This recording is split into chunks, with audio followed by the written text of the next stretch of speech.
ভাগ্য পরিবর্তন করতে চাইলে এই ৩টি আমল কখনো ছাড়বেন না। আজকে আমি ৩টি গোপন আমলের কথা বলবো। ইনশাআল্লাহ এই আমল যদি করতে পারেন তাহলে আপনার দ্রুত ভাগ্য বদলে যাবে। অনেকেই বলে যে আমি এত দোয়া করি, ভালো কাজ করি, কিন্তু আমার দোয়া কবুলও হয় না, আমার ভাগ্য খারাপ। তো প্রথমে আমি আপনাদেরকে বলবো যে কখনো আপনি ভাগ্যকে গালি দিবেন না, দোষারোপ করবেন না। কারণ জানেন, ভাগ্যের মালিক হলো আল্লাহ, ভাগ্যের মালিক হলো আল্লাহ রাব্বুল আলামিন। তো অতএব কখনো ভাগ্যকে আপনি গালি দিবেন না। তো প্রথম যে আমল হলো সেটি হলো দোয়া করা। আপনি দোয়া করবেন। কেন জানেন? রাসূলুল্লাহ সাল্লাল্লাহু আলাইহি সাল্লাম বলেছেন যে দোয়া ছাড়া ভাগ্য পরিবর্তন হয় না। তো কিভাবে দোয়া করবেন? আপনি আল্লাহর কাছে দোয়া করবেন। আল্লাহর কাছে আপনি দোয়া করবেন। আমি এমন একটি দোয়ার কথা বলবো আপনাদেরকে, এটিও বলতে পারেন, এই দোয়াটিও পাঠ করতে পারেন, বা আপনি বাংলাতেও দোয়া করতে পারেন। তো সেই দোয়াটি হলো আল্লাহুম্মা হাজা দুআউ ওয়া আলাইকাল ইস্তিজাবাতু ওয়া হাজাল জাহদু ওয়া আলাইকাত তুকলানু।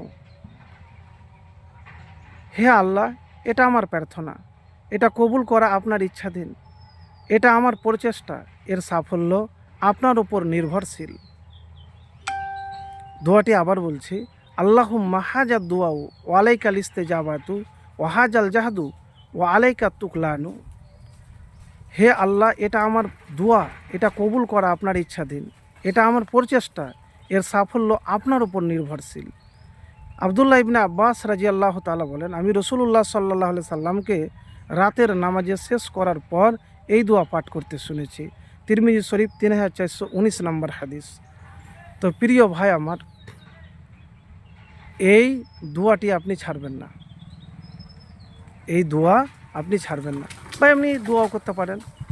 দ্বিতীয় যে আমলের কথা বলবো সেই আমল হলো আল্লাহর উপর ভরসা করা।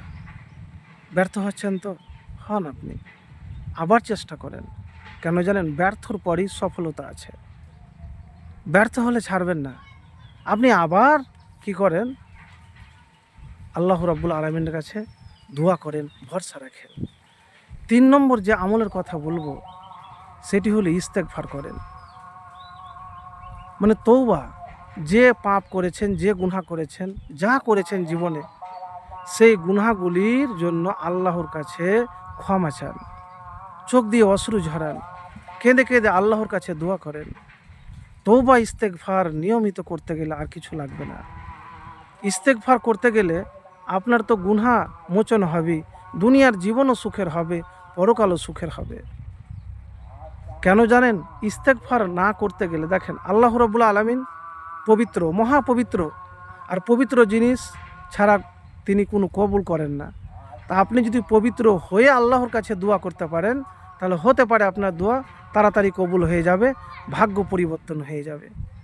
তো প্রিয় ভাই আমার, এই আমলটি একবার, এই 3টি আমল একবার করে দেখুন, আপনার ভাগ্য পরিবর্তন হয়ে যাবে। কখনো আপনি ভাগ্যকে, কপালকে দোষারোপ করবেন না। আল্লাহ যা দিয়েছে, যতটুকু দিয়েছে, ব্যর্থ হচ্ছেন তো হাসি মুখে অন্তর থেকে আল্লাহর শুকরিয়া আদায় করবেন আর দোয়া করবেন। দোয়া ছাড়া আপনার ভাগ্য পরিবর্তন হবে না। তো যে 2টি আমলের কথা বলেছি, ইস্তেগফার অবশ্যই করবেন।